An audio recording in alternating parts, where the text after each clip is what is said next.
السلام علیکم۔ سب سے پہلے تو میں ایک نئے ٹاپک کے ساتھ حاضر ہوتا ہوں۔ وہ نیا ٹاپک یہ ہے کہ پاکستان ٹیم کی جو رینکنگ ہے وہ 7ویں نمبر پہ آ گئی ہے۔ جو T20 کی ICC T20 کی رینکنگ جو آئی ہے اس میں 7ویں نمبر پہ ہے۔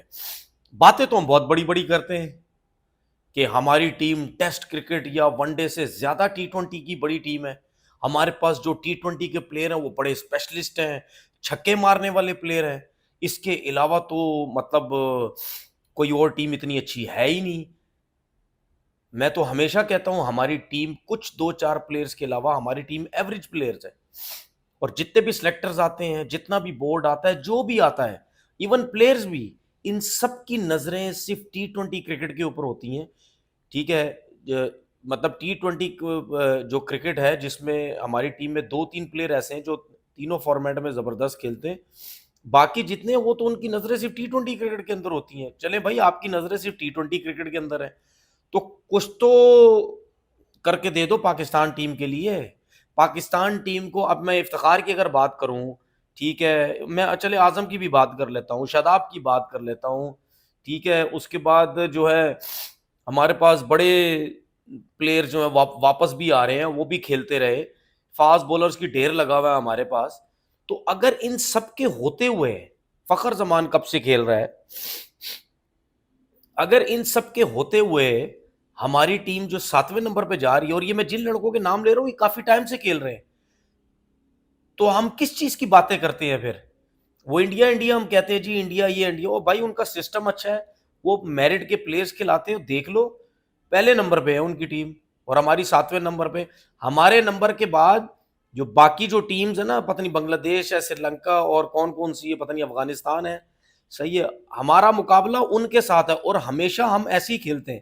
ہم جب ان کے ساتھ کھیلتے ہیں تو ہمارا مقابلہ بڑا زبردست ہو رہا ہوتا ہے، جیسے ہم اوپر کی ٹیم کے ساتھ کھیلتے ہیں ہمیں مشکل ہوتی ہے۔ اور میں نے ہمیشہ ایک بات بولی ہے کہ ہماری ٹیم ہمیشہ تکے میں پرفارم کرتی ہے۔ وہ تکے کا ورڈ میں کیوں یوز کرتا ہوں؟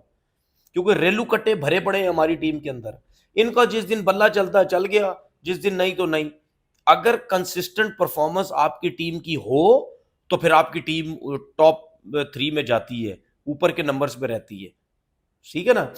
اگر آپ کی پرفارمنس کنٹینیو نہیں ہوتی تو بھائی آپ کی ٹیم کی یہی 7ویں نمبر پہ آئے گی۔ میری بات ہمیشہ یاد رکھیے گا، اور میں نے پہلے بھی بولا ہے، یہ جس قسم کے سلیکٹرز بن گئے ہیں، جس قسم کے بورڈ ہمارے آتے رہتے ہیں، یہ بربادی ہے پاکستان کرکٹ کی۔ اس قسم کی سلیکشن ہوتی رہے گی، لڑکوں کے ساتھ ناانصافیاں کرتے رہو گے، تو آپ دیکھ لینا ایک دن ہمارا جو حال ہے وہ ہاکی والا ہوگا۔ کیونکہ اس کی وجہ یہ ہے کہ ہم جو ہیں، ہم اب کرکٹ میں سیاست لے کے آگے ہیں، ٹھیک ہے نا، کرکٹ میں ہم سیاست لے کے آگے ہیں۔ اب جب آپ کرکٹ میں سیاست لے کے آؤ گے، ہمارے پلیئرز بھی سیاست کی وجہ سے سلیکٹ ہوتے ہیں، ہمارے پلیئرز بھی سیاست کی وجہ سے نظر انداز ہوتے ہیں، ٹھیک ہے۔ تو ہماری جو ٹیم مینجمنٹ ہے وہ بھی سیاست کی وجہ سے بنتی ہے، صحیح ہے۔ جب سارے سیاست پہ آئیں گے اور سارے سیٹنگیں کر کے، جس طریقے سے سلیکشن کمیٹی نے ٹیم اناؤنس کی، آپ دیکھو کس طرح خوش ہو کے سارے ایک ساتھ بیٹھے ہوئے تھے۔ جب آپ اس طریقے سے سارے خوش ہو گے، دانت نکال کے سب بیٹھو گے، ٹیم کی کسی کو پرواہ ہی نہیں ہوگی، تو بھائی ٹیم یہی 7ویں نمبر پہ ہی آنی ہے۔ اب آپ دیکھتے جانا حالت ٹیم کی، اس سے نیچے بھی کئی سری لنکا ونکا سے بھی نیچے نہ چلی جائے۔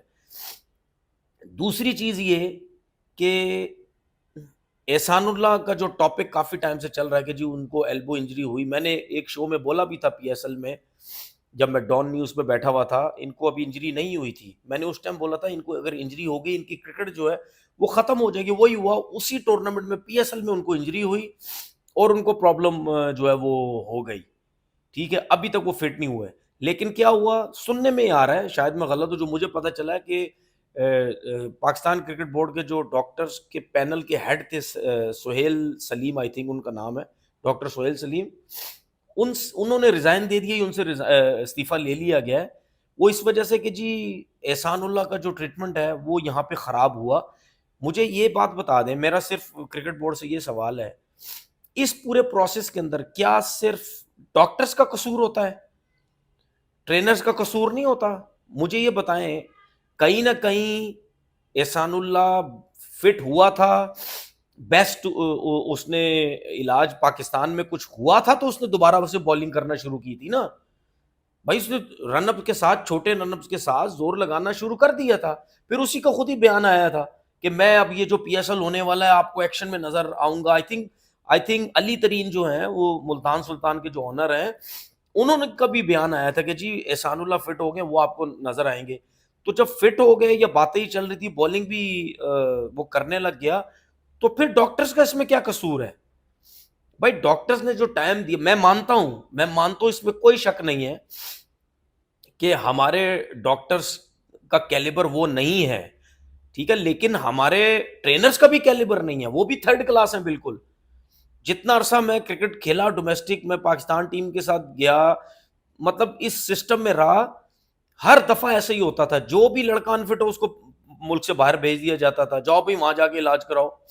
ابھی ریسنٹلی آپ کے سامنے ہے، نسیم شاہ انگلینڈ رہا، احسان اللہ کو بھیج دیا، ٹھیک ہے، اس کے بعد یہ اسنین کا جو ہے وہ آئی تھنک ٹخنے کا جو ہے وہ اس کا آپریٹ ہوا. تو پرابلمز ہیں ہمارے یہاں پہ، لیکن یہ حل کون کرے گا؟ جو بھی کرکٹ بورڈ آتا ہے وہ اپنی سیٹوں کے چکر میں رہتا ہے، ان چیزوں کی طرف دھیان نہیں دیتا. اب مجھے بات بتائیں، اگر ڈاکٹر سہیل سلیم نے ریزائن دیا یا لیا گیا ان سے، تو اس سے پہلے تو میرے خیال میں وہ 30-35 سال سے بورڈ میں تھے. تو جب وہ 30-35 سال سے بورڈ میں تھے تو کوئی جھگمرا رہے تھے باقی کیا؟ اس ٹائم کسی کو سمجھ نہیں ہے یہ ڈاکٹر فارغ ہے، اس کو پتہ نہیں ہے، کچھ نہیں ہے.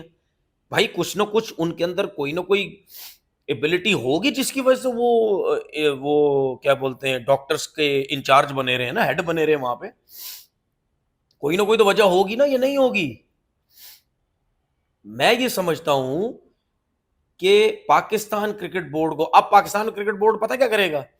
او چلو جی ڈاکٹرز بھی انگلینڈ سے لے آؤ، ٹھیک ہے، کچھ عرصے بعد یہ جب تک لوگ رہیں گے نا یہ ایسے ہی کریں گے، ڈاکٹرز بھی انگلینڈ سے لے آؤ، ٹرینرز بھی انگلینڈ سے لے آؤ، پورا پاکستان انگلینڈ سے لے آؤ، اور جو پاکستان والے ان کو دھکے مارو اور گھر سے باہر پھینکو، بولو جی اپنے ملک میں ہی تمہاری جگہ نہیں ہے تو نکلو یہاں سے. یہ حال ہے ہمارے ملک کا کہ ہمارے پاکستان میں ہمارے لوگوں کی ہی جگہ نہیں ہے اپنے ملک میں، ہمارے لوگ باہر سے لا کے نوکریاں دے رہے ہیں یہاں پہ. یہ کسی ملک میں نہیں ہوتا، کسی کنٹری میں نہیں ہوتا، یہ کہیں نہیں ہوتا، صرف پاکستان میں ہوتا ہے. سمجھ آئی؟ تو ٹرینرز کو کون پوچھے گا؟ فارغ ٹرینر، تھکے ہوئے ٹرینر. بھائی اگر وہ فٹ ہو گیا تھا، اگر اس نے آرام سے بولنگ کرنی شروع کر دی تھی تو پھر تو ٹرینرز کا کام ہے نا، کیونکہ اگر وہ بہتر ہو گیا تھا تو ڈاکٹر صاحب نے آگے ریفر کر دیا کہ بھائی میری طرف سے یہ فٹ ہے، اب آپ اس کو آرام آرام سے ٹریننگ کرانا شروع کرو، اس کو آہستہ آہستہ بولنگ کروانا شروع کرو، اس کے مسلز کو اسٹرانگ کرنا شروع کرو، ٹھیک ہے، آہستہ آہستہ سے بولنگ کرواؤ، تب جا کے وہ ہو جائے گا. اب ہر چیز ڈاکٹر پہ ڈالنا، کیا پتا اس نے نہ سنی ہو، کہیں اور جا کے لمبی بولنگ کرنے لگ گیا ہو، زور لگانے شروع کر دیا ہو، اس وجہ سے انفٹ ہو گیا ہو. تو بھائی ہر چیز کی تحقیق ہوتی ہے، صحیح، ہر چیز کی تحقیق ہوتی ہے، اور ہر کسی پہ ملبہ ڈالو، صرف ایک بندے پہ ملبہ مت ڈالو. ٹرینرز بھی فارغ کرو جو بھی اکیڈمیز میں لگے ہیں، وہ بھی تھکے ہوئے ہیں، لیکن یہاں پہ صرف اسی کو فارغ کیا جاتا ہے یا اسی پہ ہاتھ ڈالا جاتا ہے جس کے بارے میں یا جس کے لیے پہلے سے ایک پلان بنا لیا جاتا ہے کہ بھائی اس بندے کو فارغ کرو، دوسرا لے کے آؤ. وہ یہ سب کچھ ہوتا ہے، ورنہ کہیں اور نہیں ہوتا بھائی. ہمیشہ ہمیشہ پوری ٹیم کو فارغ کیا جاتا ہے، ٹھیک ہے، جو لوگ اس پروسیس میں آتے ہیں سب کو فارغ کیا جاتا ہے، صرف ایک بندے کو فارغ نہیں کیا جاتا.